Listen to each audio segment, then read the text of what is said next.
جی بسم اللہ الرحمن الرحیم۔ اگر آپ اپنی اردو ہینڈ رائٹنگ کو خوبصورت بنانا چاہتے ہیں تو یہ ویڈیو آپ کے لیے ہے۔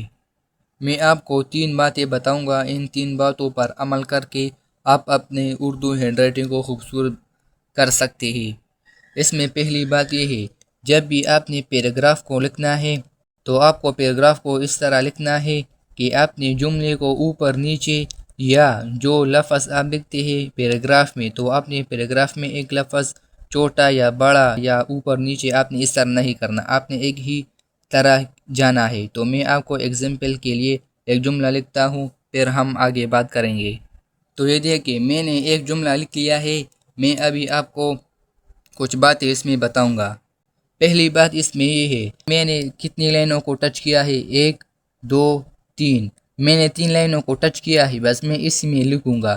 میرا جو لائنیں ہے وہ اردو کے حساب سے نہیں ہے، یعنی یہ نیرو لائن ہے، لیکن آپ نے یہ بات یاد رکھنی ہے، میں یہ 3 لائنوں کو ٹچ کیا ہے، بس میں اسی کے حساب سے جاؤں گا، یعنی کہ میں نے کہاں پر بھی میں نے نیچے نہیں لکھا۔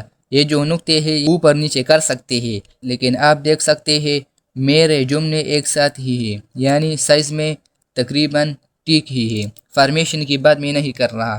تو پہلا نمبر بات یہ ہو گیا کہ آپ نے اوپر نیچے، لائن سے نیچے یا لائن سے اوپر، یا لفظ بہت زیادہ بڑا یا چھوٹا آپ نے اس طرح نہیں کرنا۔ آپ نے جب بھی پیراگراف کو لکھنا ہے تو آپ نے ایک ہی طرح کا لکھنا ہے، یعنی کہ ایک ہی سائز میں اور ایک ہی لائن میں لکھنی ہے۔ پہلی نمبر بات یہ ہو گئی۔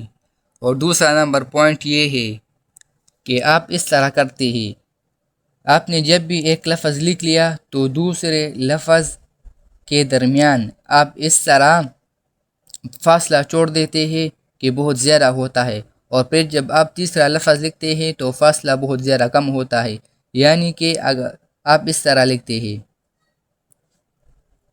میں نے ایک لفظ لکھتا ہوں، زیادہ تر بچے اس طرح کرتے ہیں اور اس طرح 2 لفظ لکھ لیتے ہیں، یعنی اس میں فاصلہ بہت زیادہ درمیان میں کم ہے، اور پھر تیسرے لفظ کے دوران یعنی اس میں پھر فاصلہ بہت زیادہ ہوتا ہے، آپ دیکھ سکتے ہیں۔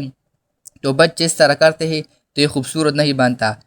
پھر جب وہ آگے لفظ لکھتے ہیں تو پھر فاصلہ نہیں چھوڑتے، پھر فاصلہ چھوڑ دیتے ہیں، تو یہ غلطی آپ نے نہیں کرنی، ٹھیک ہے؟ آپ نے جب بھی لکھنا ہے یا ایک ہی سمت میں رکھنی ہے۔ اگر فاصلہ آپ نے اس طرح چھوڑنا ہے، یعنی کہ اگر پہلے 2 لفظ کے درمیان آپ نے جتنا فاصلہ چھوڑا ہے اسی کے حساب سے آگے الفاظ لکھتے جائے، اور اسی کے حساب سے آپ فاصلہ چھوڑے، جس طرح آپ نے پہلے 2 لفظ کے دوران آپ نے فاصلہ چھوڑا ہے، تو آپ نے پھر سارے الفاظ کے درمیان آپ نے اسی طرح فاصلہ چھوڑنا ہے۔ تو دوسری نمبر بات یہ ہو گئی، اس سے آپ کی خوبصورت رائٹنگ نہیں ہوتی، آپ کی اس سے ہینڈ رائٹنگ خراب ہوتی ہے۔ دوسری نمبر بات یہ ہے۔ تو تیسرا نمبر پوائنٹ یہ ہے کہ زیادہ تر بچے اس طرح کرتے ہیں، جب ہم اس طرح یعنی یہاں سے شروع کر لیتے ہیں، یہاں سے، ٹھیک ہے؟ تو زیادہ تر بچے پھر یہاں سے شروع کر لیتے ہیں، آپ دیکھ سکتے ہیں یہاں سے، یعنی پیراگراف یہاں سے شروع ہوتا ہے، یہ جو نیرو لائن ہے، تو زیادہ تر بچے یہاں سے شروع کر لیتے ہیں، یہاں سے یا یہاں سے شروع کر لیتے ہیں یا درمیان سے شروع کر لیتے ہیں، ٹھیک ہے؟ تو یہ بہت زیادہ گندی عادت ہے، آپ نے اس کو بدلنا ہے، ٹھیک ہے؟ اس سے اردو ہینڈ رائٹنگ اچھی نہیں لگتی۔ اگر آپ کی اردو ہینڈ رائٹنگ ٹھیک ہے، فارمیشن کے لحاظ سے سب کچھ A1 ہے، اوکے ہے، تو اگر آپ اس طرح غلطیاں کر رہے ہیں تو اس سے آپ کو مار بھی پڑ سکتی ہے۔ تو آپ نے اس طرح نہیں کرنا، آپ نے اس طرح یعنی نیرو لائن کی اس طرف آپ نے نہیں جانا، اور آپ نے جب بھی آپ نے اس طرح کرنا ہے، یعنی کہ جملہ جو آخر تک آپ نے ختم کیا ہوا ہوتا ہے، زیادہ تر بچے اس طرح کرتے ہیں اور اس سے آگے بھی لکھنا شروع کر لیتے ہیں، ٹھیک ہے؟ تو آپ نے اس طرح نہیں کرنا۔ آپ نے اگر تھوڑا سا اس طرح ہو جائے تو وہ الگ بات ہے، لیکن آپ نے اس طرح سیدھا سا آنا ہے، سیدھا، ٹھیک ہے؟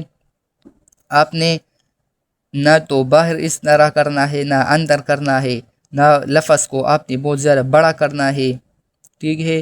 نہ چھوٹا کرنا ہے، نہ آپ نے بہت زیادہ نیچے کرنا ہے، نہ اوپر لفظ آپ کو لکھنا ہے، آپ نے اس طرح سیدھا جانا ہے، ٹھیک ہے؟ اس طرح آپ دیکھ سکتے ہیں لفظ کے درمیان آپ نے ایک جیسا فاصلہ چھوڑنا ہے، ٹھیک ہے، ایک جیسا۔